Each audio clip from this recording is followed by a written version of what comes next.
Well, hello, Matt here.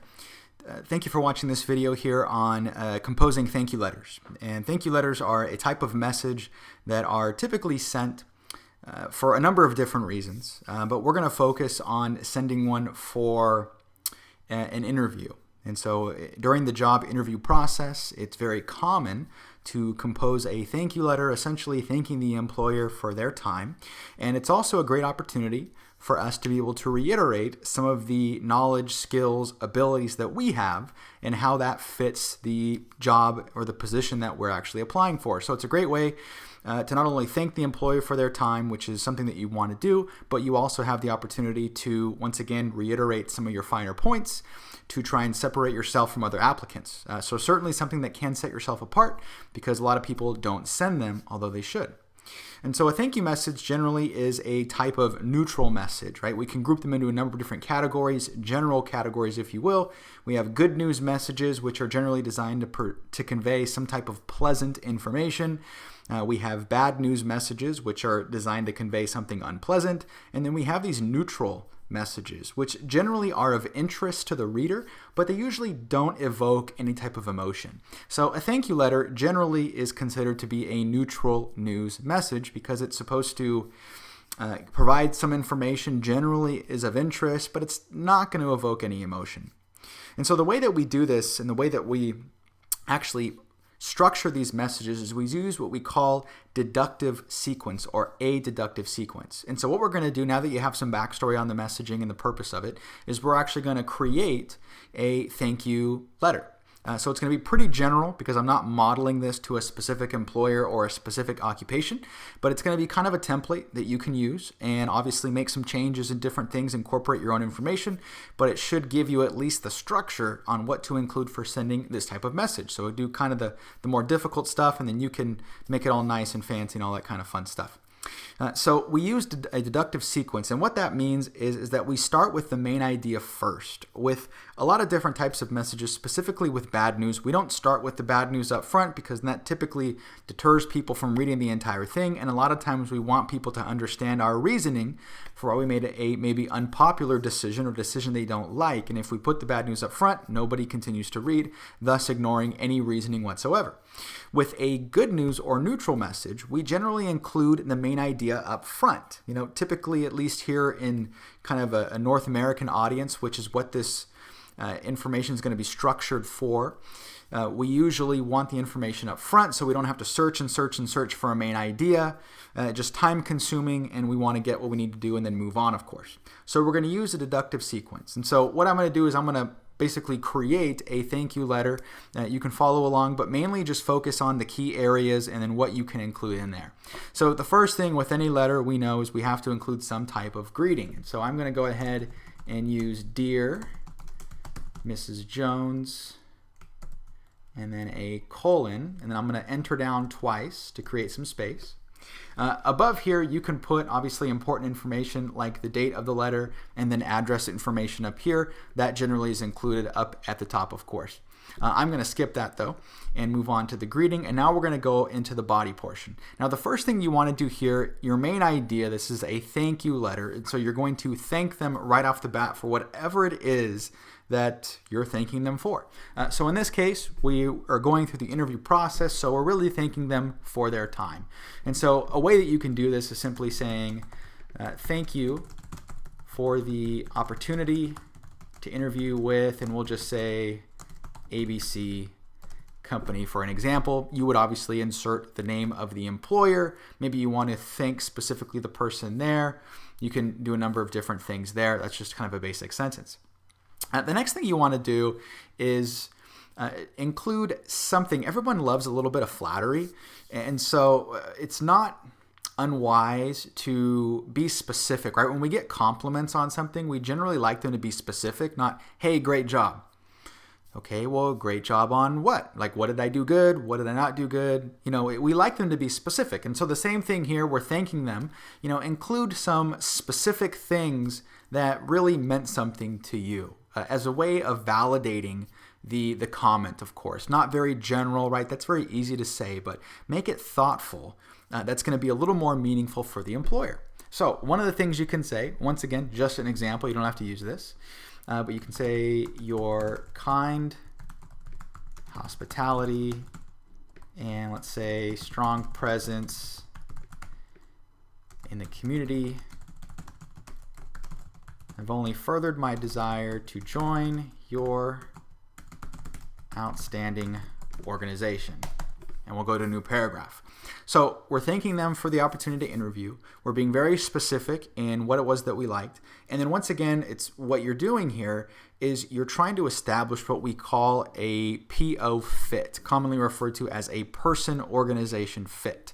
As an employer, we're trying to ensure not only are you right for the job, but also, are you right for our organization? Do we have the same values? Do we have the same goals, objectives? Is there a similarity there? And so you're trying to make that fit for them apparent in the letter. And so by thanking them for that information, by communicating how important the hospitality and different thing is, all those different things, we're once again saying that now more so than ever, I really want to work here because those things are very, very important to me, is what we're communicating here. Now we're going to transition to the body of the message. In the body of the message, what you really want to do is you want to give them specific information about the interview to kind of jar their memory.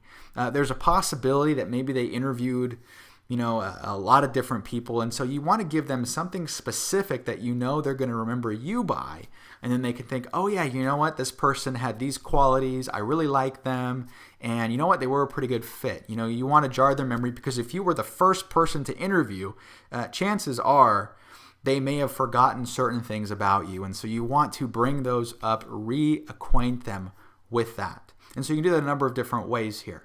To start, maybe we'll say something along the lines of, during the interview, we discussed the importance of giving back to our local communities. Something specific that was mentioned in the interview, maybe help jarring their memory, could be a number of different things, just one thing that you can say. And so now that we've identified this as something that we discussed, bring up how you maybe possess this, or this is important to you as well, right? We discussed it as important. Give them an example on how that's important to you. Once again, looking for the PO fit there as well. And so maybe something you can say is, living in this area for the past 8 years, I feel a sense of belonging and attachment to the community. And let's finish this off with, I believe that this, in addition to my other qualifications, make me a strong candidate for this position. So what we're doing here is, in the first sentence in this second paragraph, we're once again trying to jar their memory on something that we discussed so they are refamiliarized with the actual process itself and with us specifically. Then we're trying to once again communicate that this is also important to us, establishing this PO fit, and then reiterating that this, we believe, makes us a strong candidate for the position along with the other skills that we have. Now, this is pretty general. In your thank you letters that you craft specifically, you want to be very specific. You want to tailor it to the employer. Whatever is important to them, you want to highlight, and you want to make those skills very, very apparent as a way of setting yourself apart. That's what you use the body for. This is merely a very general example, but you want to be much more specific than that as a way of setting yourself apart from other applicants. So that's the body there. Generally, you can do 1 to 2 paragraphs between the body, but you want the thank you letter to be ideally maybe a half page. A full page is pretty intimidating. Anything more than that, and it's doubtful that anyone would actually read it. So clear and concise, brevity is very, very important here. In this next paragraph, we're going to kind of sum everything up, once again reiterating our main idea. We're also going to, because this is for employment purposes, right, kind of re-summarize our interest, communicate again our interest for the position. And so we're going to start once again by thank you again for the opportunity to learn more about ABC Company. Okay. and then we're reiterating our interest and once again trying to convey that PO fit. I believe that this position is a great fit for my skills and abilities, and I look forward to becoming a productive member of your organization. Now what we're trying to do here is we're trying to get them to see us in that role, and we're trying to communicate that we certainly see us being able to work in this position. We feel that we have the knowledge, the skills, and the abilities necessary to do so, and we're on board. We're looking forward to making immediate contributions.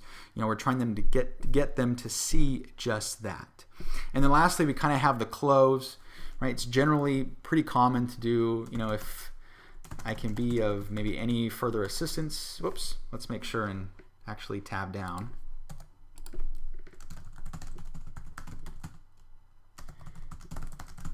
Please don't hesitate to contact me.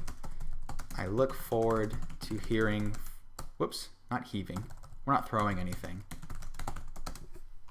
And let's fix this right here. You want to communicate that you're still interested, of course. One of the biggest things is, not only kind of leaving the ball in the employer's court and kind of sitting on your hands and waiting for a response, but also failing to take initiative and communicate interest here. And so in this closing, we're trying to, once again, if there's questions, please contact us. But also, we look forward to hearing from you. We're anxious to await kind of the decision, which in this case, we're waiting for maybe a job offer is what we're hoping for.